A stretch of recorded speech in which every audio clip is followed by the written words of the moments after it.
It's another opportunity to gear up for AM Exclusive. Yes, we bring you those exclusive conversations. And today we're having a discussion with a statesman, a patriot, a founding member of the New Patriotic Party, and of course a medical doctor as well. I'm talking about none other. You've heard him speak on this platform a number of times.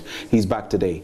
Nyaho-Tamakloe. Dr. Nyaho-Tamakloe is my guest. Thank you so much, Doc, for joining the conversation. It's been, what, some months now since we had a conversation? Yes. Between now and then, how have you fared? And what do you see when you look at our dear motherland, Ghana? Has anything changed for you? No, nothing has changed. Things are getting worse. And I'm getting very much worried. I know there are elders in this country equal my age, but they appear to be silent. For what reason, I don't know. And I hope that now with the sort of alarming bells that are now ringing from the trade union organization and other sectors, the trade union Ghanaians will sit up now. Yeah. So as far as I'm concerned, things are not getting better. They are rather deteriorating, daily. I see. And what are some of these things? I mean, you referenced the Trade Union Congress on Galamsey. We'll get to that, but just give me a brief, a bird's eye view of some of the things you see that are so worrying for you. My main concern at the moment is the EC. And I've said it on other platforms, that we are not careful. If this nation is not careful, the EC will lead us into destruction. You mean and the recently, oh yes, and his people. There's one Tete there and another one, but what was the name? I've forgotten that other chap. Now, the sort of pronouncements they come out with, you ask yourself, are these people really qualified to be in that seat? But they say they are doing their best in their capacity to ensure that we have free, fair elections. So why do you think? No, there are concerns of political parties. So badly. There are concerns, serious concerns. And I think concerns of political parties must be listened to carefully. And if what they ask for can be done, it must be done before we get into these elections. Because we have instances where there have been transfers of names to different parts of the country when the people are not even aware. They are there, the records are there. So we follow some of these things carefully. You're referencing what the NDC is saying about some 200,000 plus names. Absolutely. In some cases, 3,000, 5,000. But the EC has come and responded to that, and it says they responded what way? That they came to confirm it. No, but there was a release recently by the EC saying that, I mean, these issues are being addressed and that they don't suffice to create any problems in the election, and that the storm, the furore being raised by the NDC is all about nothing. Nothing. No. A national election is a serious thing. If a single political party out of the many that we have here comes out with a concern, it is the duty of the EC to listen to it. Now, what did they come out with recently when the opposition party complained? They said they are aware and that it is good they have dictated. That's the understanding that I had. Now, if the NDC had not been able to dictate it, then of course, that would have been a foregone conclusion for them. You follow me? And I believe strongly that people like Afarijan, who have got, he has tremendous experience. If I were to be Jim Mensah, I won't hesitate approaching him. I keep on saying these things. Well, the man with experience has the experience. But even Afarijan is speaking from the sidelines, and we all hear what he says. He's indirectly cautioning not only the EC, but the country itself, But where we are going to now, for Tete to come and say that, you know, they are not going to listen to anything that will, demands that have been brought by the NDC, is a serious matter. Let me reference what, so on September the 10th, Tuesday, this was actually on Joy News, the Director of Electoral Services at the Electoral Commission, Benjamin Banobio, said that these assertions that you just made, which have also been made by the NDC, that there have been illegal vote transfers in the register, are false, completely false. He says, please, there is nothing like 15,000 illegal transfers. The transfer list that was given to them was composed of transfers that we had done since 2020 when we compiled the register at first. So it involved transfers made in 2020, transfers in 2023, and transfers made in 2024. These are people who have transferred to the various polling stations. They are not ghosts. They are not bloated. They are in the register. Yet we have a list called transfer list, and this time around we captured since the register was made, that is 2020. They, that is the NDC, raised the issue, and we told them that it involved transfers since 2020. And so when you take that of 2020 from it and that of 2023 from it, you come to get the actual figure. We told them that we have it, and we even told them that if you deduct the two transfers, 2020 and 2023, you will get the same figure as they are talking about. This is how the EC has explained away at this.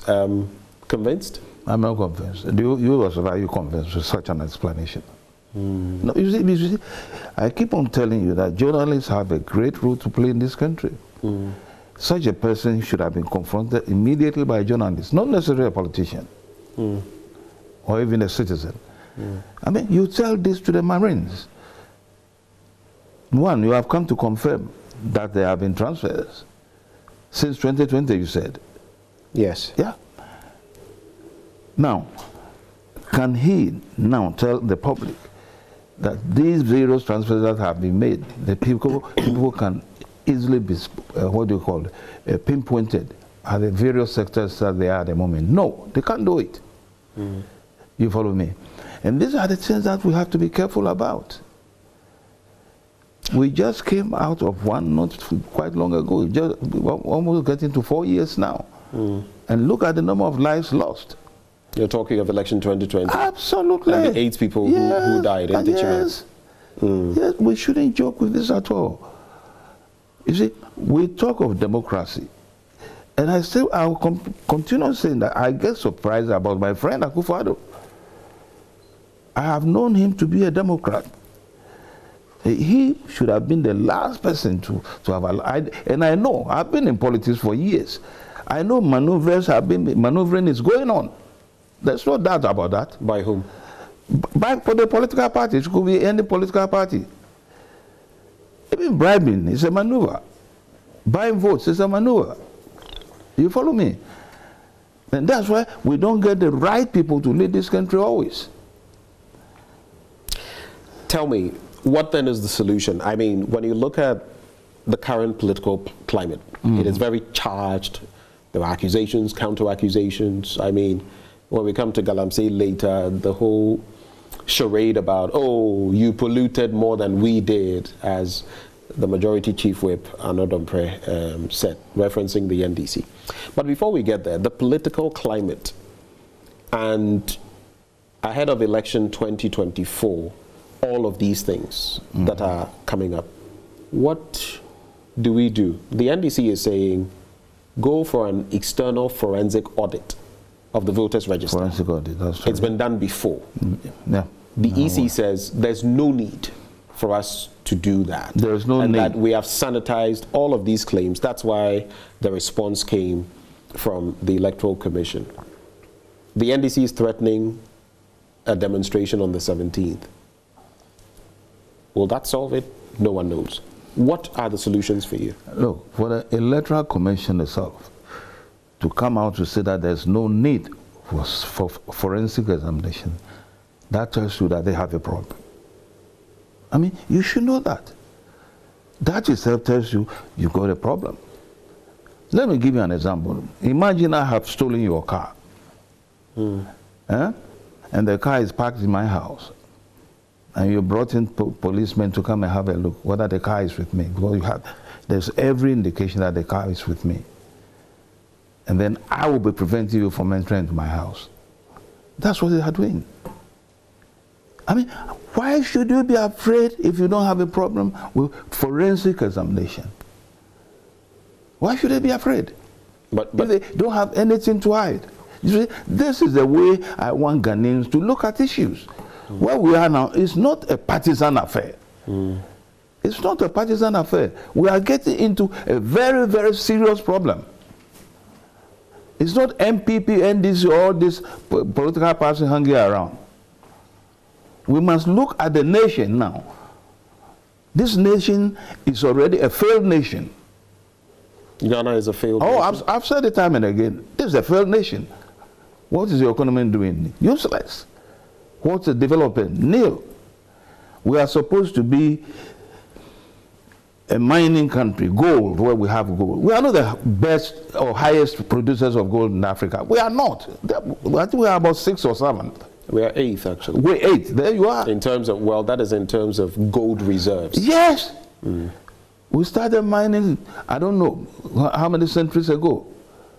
So that should tell you that this nation is a failed nation. It's a failed state. Our drinking water, we can't have a good drinking water. What do you got? Reserves have been destroyed. Water has been polluted all along. The major rivers that supplies water. That is a failed state. And as the what do you call it? The workers said, the TUC called recently, and I think they have given government a date that they might come out if they fail to do that. The president has to declare a state of emergency. And all this mining should stop now. Now. So 2 things. Of course, we'll get to the Galamsey proper. You say the president must declare a state of emergency. Even first on the forensic audit of the register. Some have said that, well, that will also come at a cost. And that will be a necessary cost because we can deal with it here ourselves. How do you answer those people? And here we go again. Look, this country has wasted money on issues that shouldn't have even been discussed at all. Huge amounts of money. You follow me? But that was just to bring peace into this country. People just kept quiet. If this is what is going to bring peace into the country, let them spend the money. Okay. Let them spend the money. Let's now get into illegal mining, aka Galamsey, and the havoc it is wreaking on our natural environment. Of course, now, even in forest reserves, mining is going on. And you alluded a short while ago to the fact that maybe we should heed the call by some Christian groups and other groups, CSOs among others, that say put a ban on mining, small-scale mining in totality. I agree entirely. And then work it out. Others have also said declare a state of national emergency or a state of emergency. That's right. But there's also been pushback from that angle that, but do you know what it means when you declare a state of emergency? A lot of things will come to a grinding halt. The response has been that we don't need it in the whole country. We need it in certain places where mining is active. This is on the president to declare a state of emergency, as you well know. If you were president, would you do it? And why do you think President Akufo-Addo should go ahead and do that? No, when the situation is getting that worse, you see, as I talk to you now, I just saw it on the news, the news bulletin, that new galamseys have gone into some forest areas now. They are digging right now. So you can see straight that the people have got used to it. They don't care. They know the law will do nothing. To them, we have no law. You follow me? So where these things are taking place, all the forest reserve, wherever they are, whether it's galamsey, whether it's small scale or large scale, must be stopped. If what do you call it, mining is not taking place in Greater Accra region, there's no need for emergency here. But the areas where the active mining is taking place, all this must be halted before we can take off again. But if we leave it, and we talk about giving policemen and some, what do you call it, cadres to man certain places, we are just wasting our time. It's been done before, that will never work. We have to be serious now. Lives are now involved. We have a lot of deformities through birth and a whole lot of issues. Certain cases that normally don't even come at all to this hospital are being seen now. Kidney cases have gone on the rise, liver cases, and all sorts of cases. You follow me? And we have such a polluted, look at the water itself. Look at it.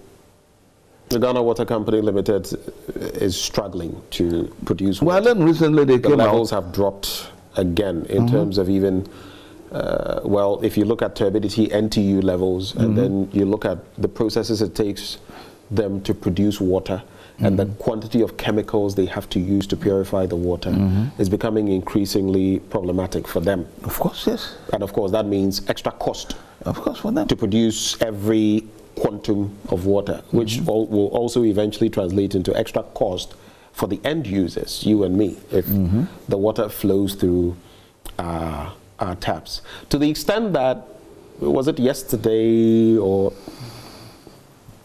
to the extent that recently, I had a conversation with the president of UTAG at the KNUST, and he made mention of the fact that he was personally disappointed in the president, the vice, even stating to the face of the president that he wasn't honest. I don't want to use the words he used, but that he wasn't honest when he spoke about the fight against Galamsey. But I ask, where do we go from here? Recent reports show that mainstream politicians are involved. I don't know whether you've seen the latest report by the Fourth Estate. Not anything we didn't know, but it reiterates. Where do we go from here? How do we solve it? No, it's quite a simple matter. Look, Professor Frimpong Boateng, I know Frimpong very well. He's one of the decent people we had in that government. If he comes out with such a serious investigation, where politicians are involved, where relations are involved, where advisors to the president are involved, and this has been on the table of the president for 2.5 years, and nothing has been done, then we have to be careful. I think this is the time that Akufo-Addo has to sit up. At this time? How many months to the election? Of course, yes. After 7 years? In politics, 5 hours. He should sit up now? Sit up and then know how really to handle a nation. Because anything can happen. Mark my words. Anything can. Look, if they try to call the bluff of the TUC, like recently they tried with the Snake affair, hotels, they will have the shock of their lives. I'm telling you. You see, some of us have seen this thing before. Akufo, General Akufo, may he rest in peace, was one when Rawlings was arrested on the 15th May, 1979. That Rawlings should not be given an open trial. Yes, they didn't listen. He had an open trial, and we all know what happened. For 18 to 19 years, we were under his rule. So I'm telling Ghanaians that they have to be careful. People have to sit up. The various interest groups which have now got involved, I think the Ghana Medical Association, UTAG is on board, the Ghana Catholic Bishops Conference, religious groupings are on board. A number of religious groupings, the religious grouping in particular, I would like to be on. Why all this time? What have they been doing? Well, some of them have been talking. They've been putting out statements, but of course now they are in the thick of things. Would you have expected more of them? I thought they should have started talking long ago. Long ago, because they are quite a disappointment to a lot of us. You follow me? Yeah. They wait until the thing gets worse before they come out. And that is bad. When the issue is hot, they should come out. They should be bold. I don't know why people are so scared about this government.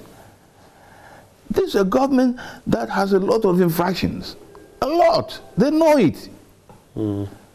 They know it. And the individual Ghanaian, there are a lot of you in the press, you know all these things. If you can't talk about it and individual Ghanaians are talking about it, you have to make sure you trumpet what they say. What we are getting to now, we are really walking into a danger. I keep on saying it. You see it will happen. You'll be shocked. Well, I think we're in the danger already. It's not that we are getting into the danger. Oh, okay. But when you look at the moves then, I mean, not just the 17th of this month as the NDC is thinking, but Labour massing up. Some have said we want to have a demonstration, 1 million people out there, bring the nation to a complete halt from all different regions and all of that's the TUC or who? the TUC, among others. I ask again, is that the solution to this Galamsey thing? Is that what will force the hand? You mentioned SNIT. I'm glad and what happened. I am glad right? you said that. But you think if that, in this case it will work? Looking at how deep this was, Brian Echampong, Rock City, one man and a few tentacles here and there. This is Galamsey across swathes of our country. Will this demonstration bring it to an end? No. I believe strongly that TUC alone can take this round. Okay. I'm telling you. But they recently demonstrated their might. And when a government fails to show leadership, that's the only thing left. As I talk to you now, what was the company in the US? I've forgotten their name right now. Boeing. Workers are on strike. Never in the history of the, I mean, the whole company is down. 33,000 people. I mean, at times, when things get to a certain stage and government fails to listen, then of course, what will happen will happen. And they should not take for granted what the TUC said. I'm telling you, I'm not a member, but I'm telling you that that can work us into a big problem. And when problem starts like that, it is difficult to bring it under control. How do you think all of these things will impact coming elections? Because sometimes too, politicians speak and suggest that, you know, oh, as for the electorate, you know, when elections are approaching, some of them will even go ahead and say, just give them some local fuel and they'll be fine. Others will suggest that many voters are gullible, and so they can be influenced. And sometimes when some of us do shows or make presentations, you can tell from a few of the messages that come through that there are indeed such elements that will think of themselves rather than the general interest. But what do you think all of this means ahead of election 2020? Galamsey, corruption, which we'll get to shortly, among other issues. Do you think they will affect the elections? Do you think people are thinking through these things ahead of the vote? Or is it just another installment of NPP, NDC? Maybe NPP, NDC 8.0 or 9.0. That's it. You see, in an interview I did not quite long ago, whether it was Station or TV3, I can't recall it now, a similar question was asked, and I said, in civilized countries, we always know who wins an election, which party will win an election, because people vote based on the performance of the government. You follow me? Yeah. So if we have all these difficulties and infractions around, and Ghanaians choose to vote for any of these parties, that is left to them. That is their choice. Mind you, that is when things have been done properly by the Electoral Commissioner. Okay. That is very important. Because if the Electoral Commissioner fails to do the right thing I can predict a serious problem coming to this country. So if we have to look anywhere at all, it's the Electoral Commission we should look at. Because what that 30 came out with recently, I think yesterday or so, no, it's unacceptable. You can see straight that he's not a matured person. Or he knows nothing about man management. Otherwise, he won't come and talk, read what he read there yesterday. You follow me? We have to be careful. I have been warning that if we want peace, this election really being successful will be based on the performance of the Electoral Commission. So are you saying you would be surprised if the ruling administration won election 2024? No. All I'm saying, look, when we were in opposition, I'm talking about NPP years ago, there were similar arguments. For example, in those days, there was no transparent box or anything. All these things were put in place. We demanded, and they were done. So if it's being demanded now, new developments have taken place, and the political parties, we want it this way, or do the investigation so that we see. What's the problem? If in those days, Rawlings at that time was a paramilitary, what do you call, government. Yet they listen. So why can't the EC listen now? And the EC, who has made mistakes in previous elections, 5 times. So there's every likelihood that he can make mistake, or she can make mistake. So all you do is that they posted they want forensic auditing, open it for them, if you have nothing to hide. So the success of the coming election, if it will be successful, would depend on the Electoral Commission. The onus lies on the Electoral Absolutely, to me, yes. But if they do the right thing, there will be no problem in this country. What is your forecast for election 2024 on the back of everything you know, as far as the presidential candidacy is concerned? Well, my worry, honestly, is that we have this numerous... there's Alan Chamatin. Yeah, Alan Chamatin and all these people. Now the CPP has its own candidate, the PNC, so Madam Kumankuma is in there, Bernard Mona is in there. Then you come to, there are so many candidates representing different parties. And then there is also, well, the NDC's John Dramani Mahama and the NPP's Dr. Mahmoud Bawumia also in the fray. That tells you one thing. A divided front can never win. All these groupings, if they are sincere, all of them, including Alan Chamatin, they should have come together as a third force, and that can bring a change. Yes, but everybody wants to lead. No, but that's why these are all opportunists. All of them. Absolutely, they have no interest of the country at heart. If they really want a change, the third force, all these numerous political parties and so-called presidential aspirants we see now, they should come together as a third force.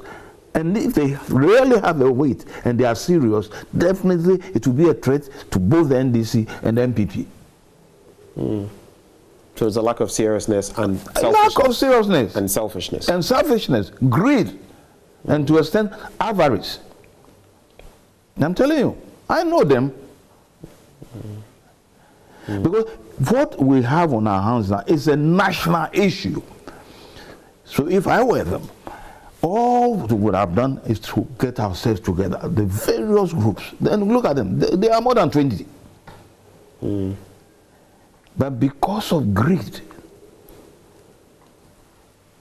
and people who are not serious, they are not serious. They don't think about the nation first. And until we get a government that will think about this nation first, this nation will never move forward. The nation first was during the time of Nkrumah, and this nation moved forward. After that, nothing. Now that you're talking about greed, avarice, selfishness, and all of that, let's talk corruption.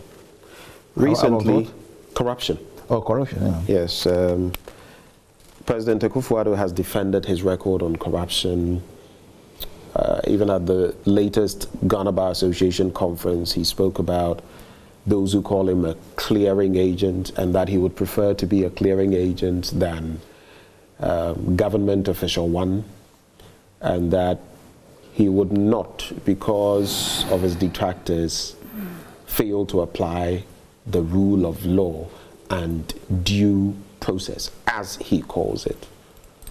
But the fight against corruption started on day one of his administration, at least from what he had said. And all the indices show that, if anything at all, corruption is beating us rather than we beating corruption. But from where you sit, how has this administration fared on the front of corruption? Can it do any magic before election 2024? Look, what Akufo-Addo said at the Bar Association, I think Kumasi, just about a couple of days ago, if you realize carefully, he spoke for himself. He never spoke for the country. He said some people were saying he and his family were corrupt. That's why I say he spoke for himself. He spoke for himself. Now, when there's something he was talking, addressing them later, he spoke for the family, for the nation. We want somebody who will speak for the nation. Akufo-Addo didn't speak for the... He started by talking about his past, you know, as a lawyer and all this sort of thing. We don't need such talks now. We need talk that will let people know that you are the leader of the country. At the moment, a lot of people don't see as the leader of the country. They don't? Oh, I would not say he's a lame dog so far, no. But nobody sees that. Because where is the direction of the whole nation? When a whole deputy minister of lands will come and talk or justify what is happening, that's the main thing that is worrying the country. One Duka, I don't even know him. You mean Mweku Duka? Yes. You follow me? Will come and speak and justify certain things about this same Galamsey. Look, we have a problem. And the problem is so serious. So if you are joking with it, I asked another question, though, on the back of that. Can anything be done between now and election 2024 on corruption, for example? I mean, some say it takes a day and it takes some changes to start sanitizing a system. Between now and election 2024, we have a few months. Can the fight against corruption not be won, but start in earnest in this period? No. What I will expect Akufo-Addo to do, if he will do anyway, is to appeal to his colleagues and ministers, those of them who have taken monies out of this country, you follow me, to bring the monies back. It has happened before in Saudi Arabia. To bring the money back? Absolutely. And admits that they've dabbled in corruption? Of course, yes. Admit and bring it back. And at least that will calm the tempers of people in this country. Will that not rather make people say, ah, we said it, and these are the people, and they are corrupt? No, that's why I say, if he can do it, if the leader, Akufo-Addo, can do that. But we've seen instances, one of his deputy ministers, later he removed him for youth and sports, who created a whole mess in Australia concerning visas. Look at the statement he made recently. Pius Enam Hajide. Such a person trying to get... Taking people to, exactly. People to the US. Look at his statement recently at a rally. Some would say he's campaigning. That's what some people would say. No, you see, such a person shouldn't get close even to the doors of Parliament House, let alone get into the chamber. You follow me? Yes. Look, we are really, really destroying this country, but people don't seem to see it. And it's going to happen if we are going the way we are now going. I see. Now, when it comes to corruption, I mean, you all know what is happening in this country. You all know what is happening in this country. Just yesterday, I'll give you an example. I went to the cargo side to pick a cousin of mine who passed on abroad. When I was coming out, an official, whether it's from customs or whatever, he was in uniform, but was asking me for money. For what? Where was this? Money. Kotoka International Airport. In fact, I brought my this thing down, my window down. I said, money for what? When he saw my face, then, sorry, sir, just yesterday. Just yesterday, corruption has eaten into the fabric of the society. And it's not at the lowest level, it's from the top. It is from the top. That's why it is impossible to stop it. If a leader can stop it, the leader should be able to stop it from the top. Because that is the real citadel of the problem. Where we are now, promises have been made, including my own party, that we are going to stop corruption. But we've been the worst. We've been the worst. The NPP has been the worst in dealing with corruption. Of course, but you know it. You journalists at times now don't understand. You know it. No, it's not about what we know. It's about asking the right questions for people like you to speak. It's not about what we know. When I come here, people are not looking to hear what I have to say. It is you they want to listen to. When I listen to interviews and commentaries from other countries, journalists spearhead some of this. I've seen it. That's why I keep on saying that. You follow me? But without you, this nation can never move. But when some journalists, let me use the word carefully, some journalists are being fed by government financially, then of course, if you know that this country is in trouble, and if that is the style of other governments that will come, then we have no hope as far as corruption is concerned. Let's talk about these calls for a debate. Still, people are saying, well, like in the US, Harris-Trump. I don't know whether you followed the recent one. It was pretty interesting, not as charged as maybe some others, though at a point Trump got upset and lost his cool. And then said that Haitians were, I shouldn't repeat that, in Springfield. But is it relevant at this time? The Ghanaian electorate, do voters care about what people have to say about all of these? Do the manifestos not suffice? What do you think? No, if I commented on the manifestos, I don't know whether you were the person I spoke with. I doubt. That's about 2 weeks ago. The manifestos that are come to be trumpeted, and parties don't mean serious when they get power. It doesn't mean anything. Manifestos don't mean anything. You see, because we have manifestos. When we come to power, what do? Many a time, we do completely different things. So what are the manifestos for? All political parties behave the same way. You follow me? That's why I keep on saying that the only person we had in this country is leadership, who went by his own program, 7-year development plan by Nkrumah, and he was pursuing it until he was removed. Was the only person who gave us really progress. And that is 68 years ago. Look at China. Recently, I remember China recently, less than 40 years. Look at where they are today. The leadership. South Korea, leadership. I was listening some few minutes before you came in. The Chinese ambassador here, I think it was questioned concerning this Galamsey thing. I said, President Akufo-Addo accompanied him one time, officially, when Akufo-Addo was visiting China, he accompanied him. You follow me? And their president told our president that the Chinese here must respect the law. If they don't, the law should deal with them. Are they dealing with them? In other words, if Xi Jinping is saying, yes, my citizens in your country, if they flout the law on illegal mining or small-scale mining or whatever form of mining, deal with them. Deal with them. And if we don't deal with them, then who calls them? Yeah. Just some few minutes before you came, a Chinese ambassador here in this country.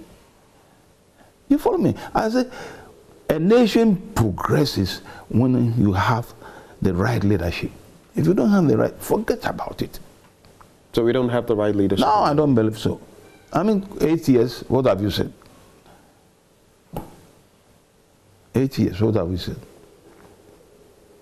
But for me, I believe we don't have the right leadership. I might be wrong, but that is my belief. Because all the things that draws the nation back, we are doing it. In disciplined society, I mean, look, you even drive around and see what's happening. Bribes being taken by policemen in the streets openly. I think the only group I can say are safe at the moment is the military. For simple reason that they don't mix with civilians. A lot of people don't know why. You see, Accra itself as a city, years before I was born, was centered around Jamestown. That's the whole Accra. Now, when the English wanted to establish a camp, they brought it all the way to Birmingham. Imagine from Jamestown to Birmingham. You see the distance. Simply because they don't want the soldiers to mix with the civilians. It's as simple as that. So, as I said, maybe they are the only people one can say they are safe from corruption. But every society, and even the military, so-called protocolists, they are always disturbing them with protocol lists. I mean, what hell is that?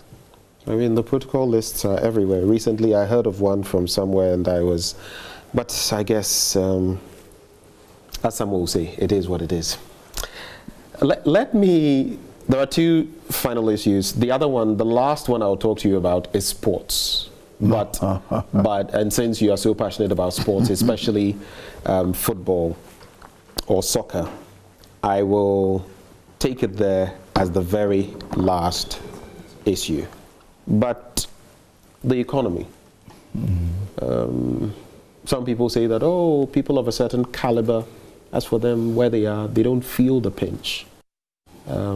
I don't know whether you feel the pinch, but when you look at the exchange rate, for example, recently I was looking at some old videos where the president was making comparisons. Under Kufuor, $1, 1 cedi. Under, Atta Mills, Mahama, 2 cedis, $1.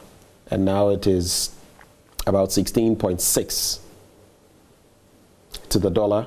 For the pound, it's gone past 20. I have a friend who has had to give up her academic work because she's in Ghana, all right, but she simply can't pay the pound value of what she has to pay every month for her studies. And it goes on and on. Can this economy be rescued? Where we are now, with this present government, I would say no. Because we have overborrowed. And I feel so pathetic for anyone who will take over from this government. You feel pity for any government that will take over from this one? I feel very, very pity, sorry. Whether NDC or NPP? Anyone. Even if it's Alan Tremante, you can't handle it. I'm telling you. What we have to do now, like it happened in Europe after the Second World War, in some countries, we have, as a nation, must get together and know that we are flat on the ground, and with right leadership, we can climb. Look at Germany after the war. The right leader brought them to the level that they are today. And it can be done. It can be done. But always we must get the right person, a selfless person, a person who will think about the nation first, not himself and his family or his clan. Oh yes. Oh yes. When we get somebody like that, this country will get up. And so far, all those I see parading now to be presidents, none of them. None of them. The final bit, the malaise, general national malaise, has also seeped into our sports. whether it's the Olympics, the African Games, and some may say, well, oh, the African Games, you performed better. But if you look at some of the disappointments and even people without boots to use or bicycles, then you appreciate where we are going. All of these sporting events, it appears our sports is sinking ever deeper, especially even football and boxing. But recently something happened that left me really sad. You know, CAF has now told us we can't play in Ghana. Not Babayara, not Ohenejan, not Kumasi, not Accra, not even Cape Coast, not Sunyani, nowhere.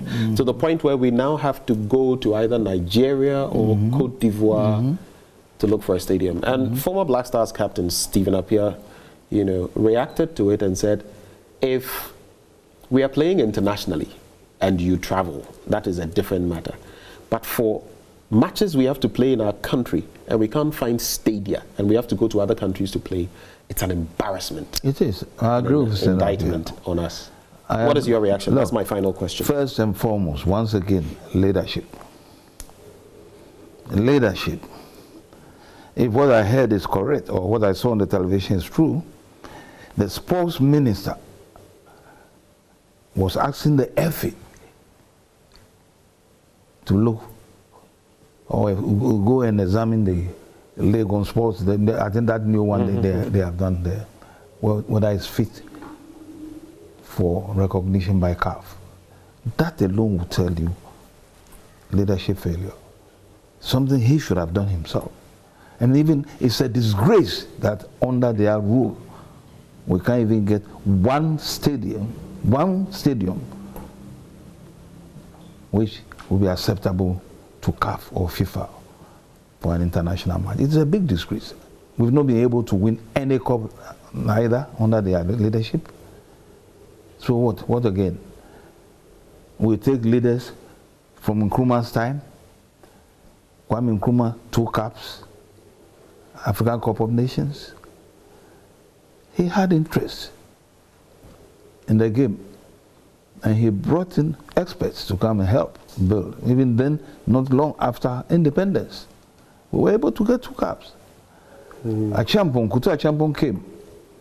We were able to win another cap under a military regime. Then came Liman. Liman did well until he was removed. So we had Liman rolling time. Even though we didn't have anything, and we begged the Libyans, and the Libyans set down an aircraft to come and pick the boys to Libya for the match. And no good, we were able to defeat the Libyans to win the last Africa Cup of Nations. It's over 40 years now. I don't have any belief. After the present leadership is finished and gone, but it's a disgrace. It's a big disgrace. I see. Very, very big disgrace. I wanted that to be my final question, but let me just swing these by you very quickly. There's been a lot of talk since you've spoken about this in the past. Do you believe in the Japadia document? Well, earlier on I saw that document. How long ago? Oh, I'm talking about 2018 or so. Huh?